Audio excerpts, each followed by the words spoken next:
Thank you, Mr. President. I'd like to address some of the tropes that our climate deniers tend to use, and I'll go through a couple of them before our great senior senator from the great state of Oregon gives his remarks. The first trope is it's not warming. The it's not warming crowd won't even admit that the earth is warming. Their favorite tactic is to point out the window during winter and say, look at the snow on the ground. Climate change is bunk. That's not an adult argument. Under that theory, winter weather anywhere disproves climate change. Snowstorms are weather.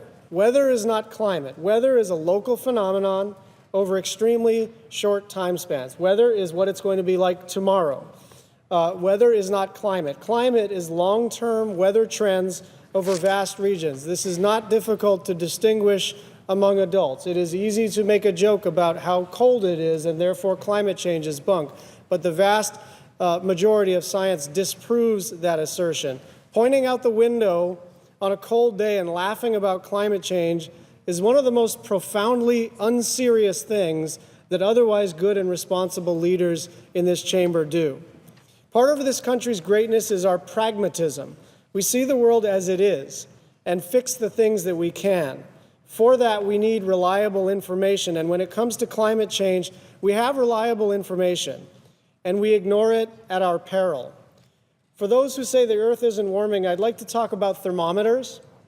They measure temperature, and we have them all over the world, very sophisticated ones run by very smart people. They provide a lot of data that has proven beyond a doubt that the atmosphere and that the oceans are warming. Even formerly prominent climate skeptics like American scientist Richard Muller can no longer argue. After exhaustive research, Dr. Muller said in 2012, our results show that the average temperature of the Earth's land has risen by 2.5 degrees Fahrenheit over the last 250 years, including an increase of 1.5 degrees over the past 50 years. Moreover, it appears likely that essentially all of this increase results from the human emission of greenhouse gases. This was a prominent climate denier previously. Two, and this is the relying on anecdotes to disprove what's actually happening, a research vessel got stuck in summer ice in Antarctica. More and more deniers are being forced to rely on out-of-context anecdotes to support their false claims. In December, they got very excited about a research vessel that was stuck in the summer sea ice in Antarctica, claiming it as proof that the earth is not warming. Well, here's the thing. It's Antarctica. It's at the bottom of the earth. It's one of the coldest places in the world.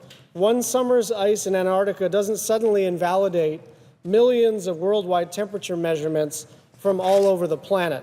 They do this with whether glaciers are growing or melting. Even though 90% of the world's glaciers are melting, they pick off one and use it as proof that climate change is somehow not established scientific fact, even though it is.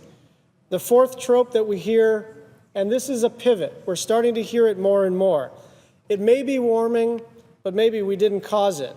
They grudgingly admit that the earth is warming, but say, hey, this is part of a natural cycle, and natural cycles have happened before and they'll happen again.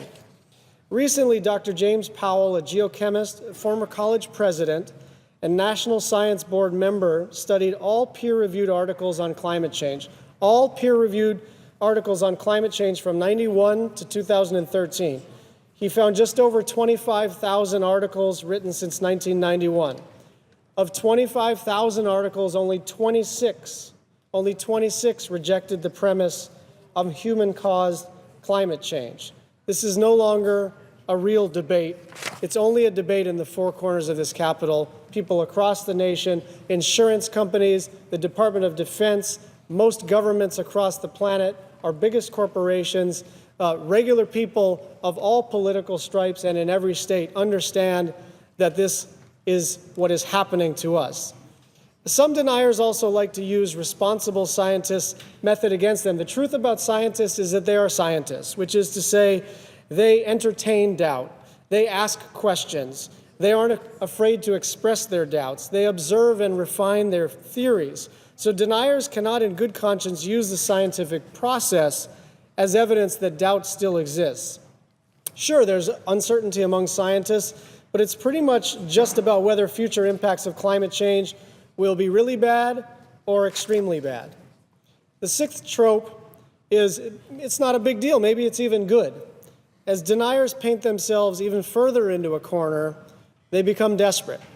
We now come to the category of those who admit that the Earth is warming, admit it's caused by humans, but claim the effects are negligible or even more preposterously, they might be good for us.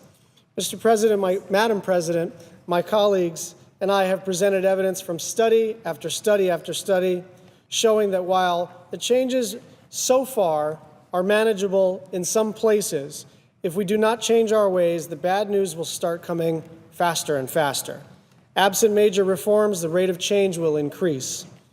We may not notice half a degree of average temperature increase here and there, but on a geological time scale, these changes are occurring at record-breaking speed. In many cases, they may be happening too quickly for nature or humanity to adapt. A 2012 study commissioned by 20 governments, which was written by more than 50 scientists, economists, and other experts, found that by 2030, the cost of climate change and air pollution combined will rise to 3.2% of global GDP, with the world's least developed countries most impacted, possibly suffering losses of up to 11% of their GDP. Developed countries will not be exempt from these impacts. The study finds that climate change could wipe out 2% of our GDP by the year 2030. That's a big deal. And finally, the trope that, China's doing nothing so that our actions don't matter.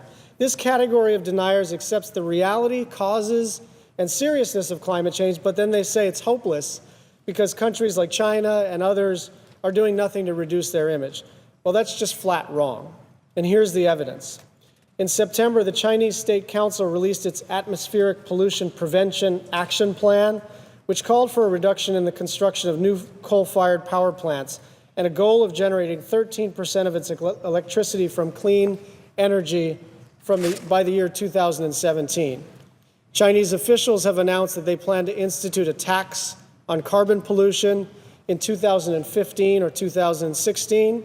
Certain regions have also begun to implement pilot cap-and-trade programs, and they have plans to create a national carbon market by 2020. How about current investments?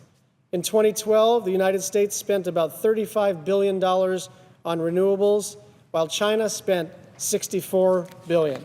And finally, that there's nothing that we can do denial trope.